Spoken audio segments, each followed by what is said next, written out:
load into a rail, into a warehouse where you had to lift to 20 feet in lifts. Yeah. Okay. That's cool. And we made several different sizes, different capacities based on the size of the loads that we were handling. Nice. Okay. Well, very good. Let's. Also spent some time in Australia because I was sent over there as a director to run their sales department in Australia. Mm-hmm. And I spent time there 5 years.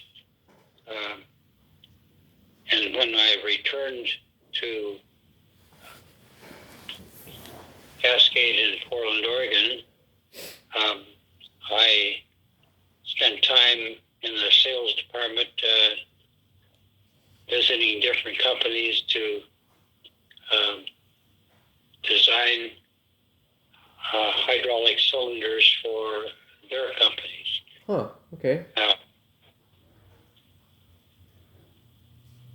I also was involved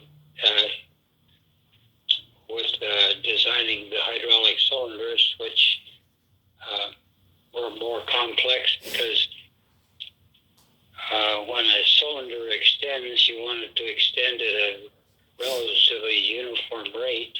Yes. And we had a multi-stage cylinder that had 3 different sizes, and we were able to design it so that it was extended at a uniform rate in the different stages. That's cool.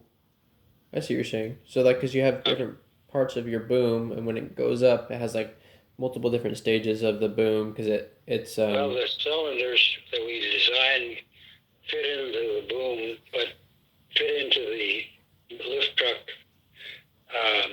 assembly, I think, right? I think what the rails, yeah, the lift truck rails. You've got fixed and moving parts, and the cylinder had to lift the carriage up to the top of the fixed set and then extend to the fullest lift to the other stages of the rails. Yeah. And the cylinder designs were very specific to get them to move at a uniform lifting speed. Yeah. Okay. When I returned from Australia, I was also involved with training our people to do engineering now using a computer to aid the drafting part of the designs. Yeah. The computer was very useful because you would make a cross-section view of or the 3 different views of a part or an assembly, and each part in the assembly you would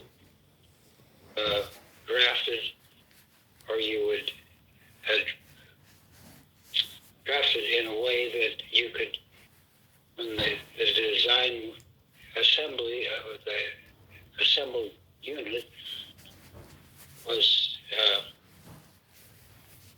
detailed in the manufacturing details, they were on a separate part of the drawing so that you could separate it from the assembly drawing and then have the individual parts which would be added all the details, the tolerances, the engineering material. Yeah. The designs could be done in metric dimensions or in inch dimensions. And our company also modified many of their products so that if a person wanted one small change to make a special, we could do that very easily, and the engineering drawings would be made in our department in Portland, but then they would be sent to our different factories in the United States or in Europe. Yeah. Made,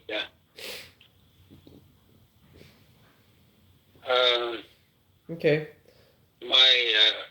Eventually I was asked to be the chief engineer of the engineering department, Okay. and I found that a very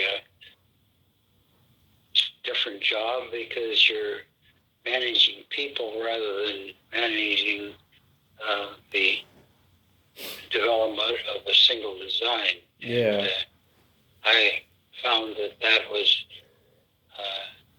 different. Mhm. And I You liked working more with the let me actual. explain.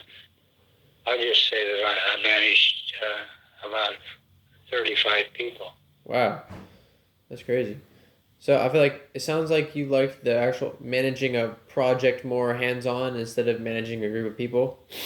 Yes, I did. Yeah, I Uh, would probably agree with you there. um, what else could I tell you? All right, well, I can move on to the next question here. Okay. We can do that.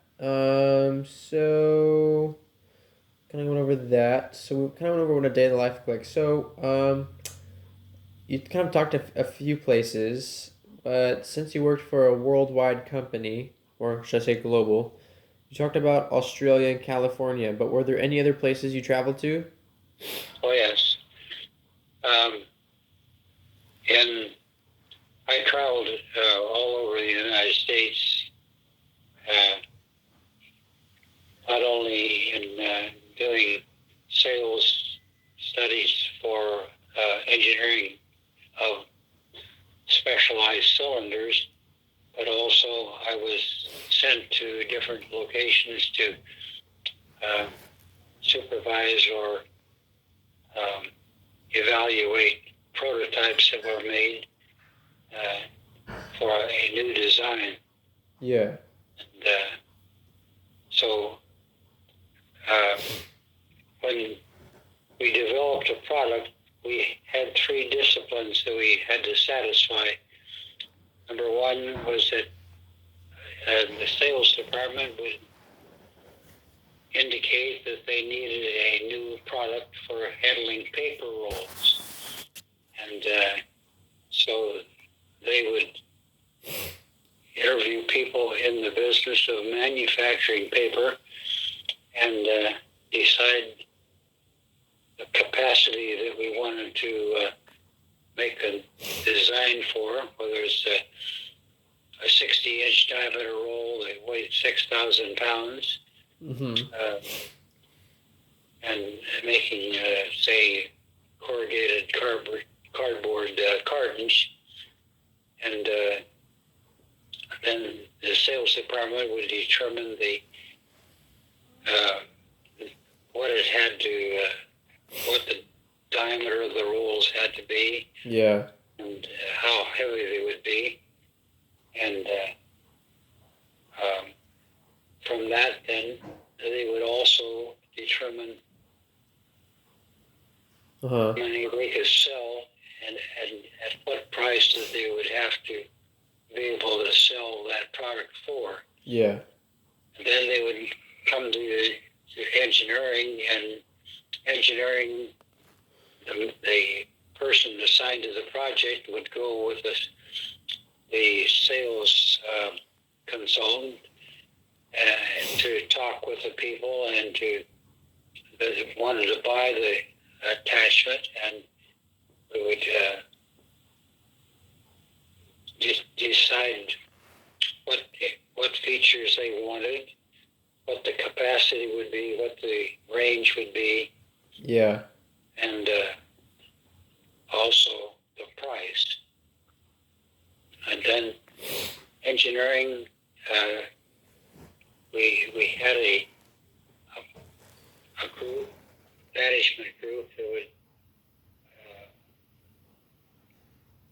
review the information that we had, and they would approve the project. and then I was the person that needed to come up with the complete design. And he would start by making an assembly drawing of the what you wanted to manufacture. Huh. Manufacturing would require a set of prototype drawings.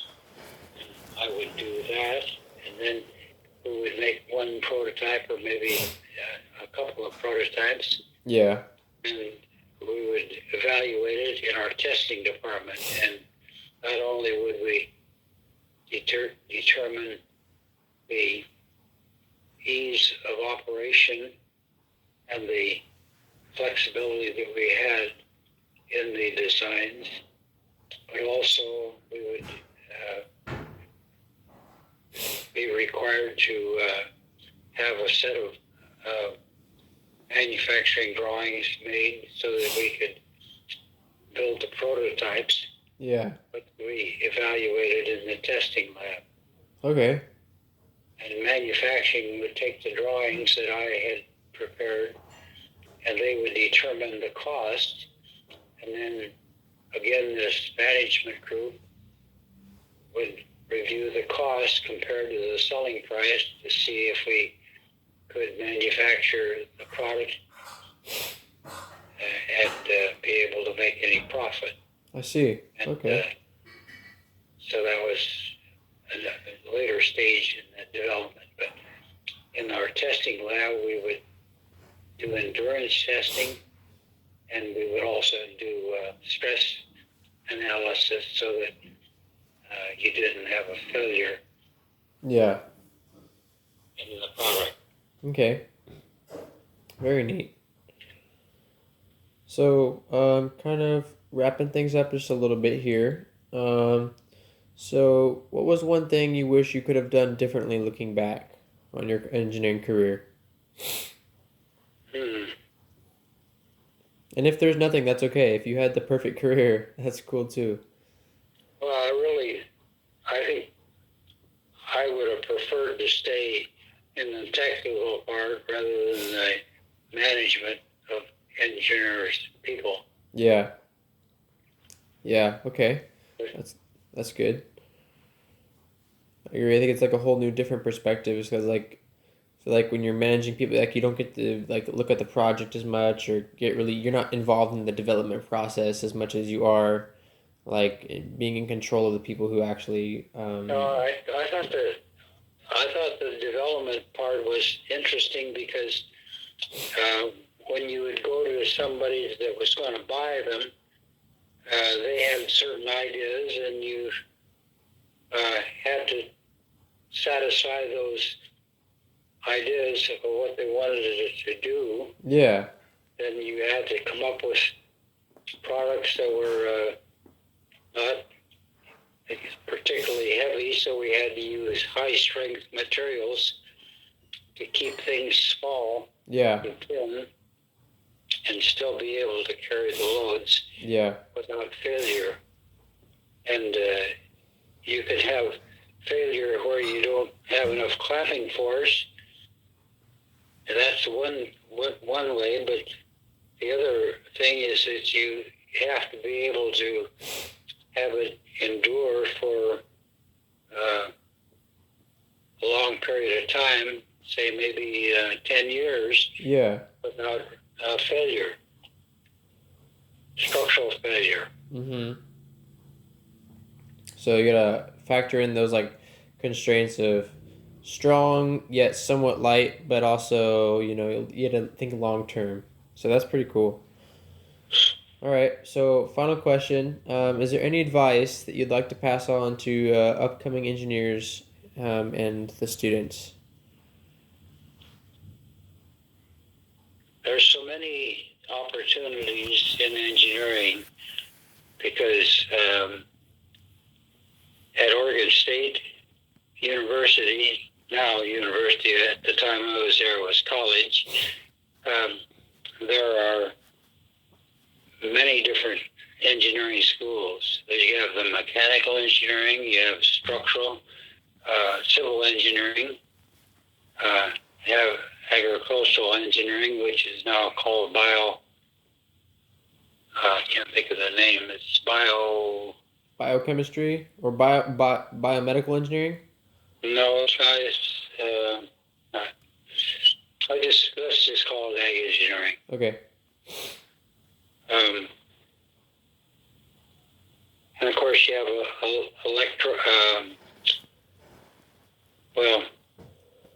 trying to think of. You have aeronautical engineering. Yep.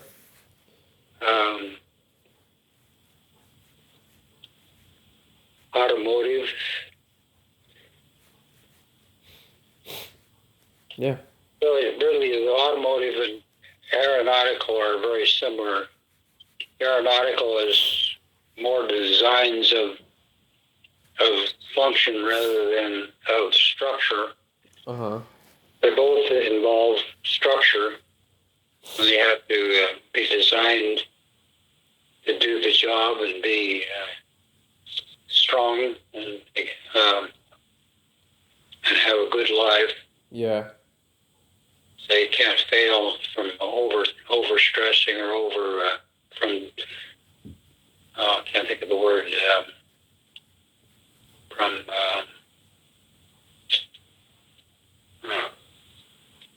anyway, when you flex it enough times, it'll break. Yes. And if it's too highly stressed, it'll break sooner rather than living a longer life. Yeah. So, what do you recommend for upcoming engineering students then? I would recommend if you're interested in engineering, choose a subject that, or choose a field of your choice, whether it's automotive or aeronautical or civil engineering, and pursue that. Yeah. And do you have any advice about like workplace or stuff like that? Or not really? Well, engineers can be like a nephew of mine. You know, he's a civil engineer, and he designs water systems for different communities throughout Oregon. So his job is more of working with the district to decide what has to be, how they have to have their distribution of water, and they also do wastewater applications as well. Yeah. Okay. Well, thank you very much for this great interview. It's been a pleasure talking with you. I hope you enjoyed it. It was really fun. I did enjoy it So, very much. I still like to solve problems, which is what an engineer does. yeah, and I think that's really cool. Like, I definitely see you today, like, still having that engineering mindset when you look at every problem. I think that's really helpful, and that's pretty cool. So, thanks for your time. We really do appreciate it, and hopefully talk with you soon. Okay, thank you. Yeah, thank you. Bye.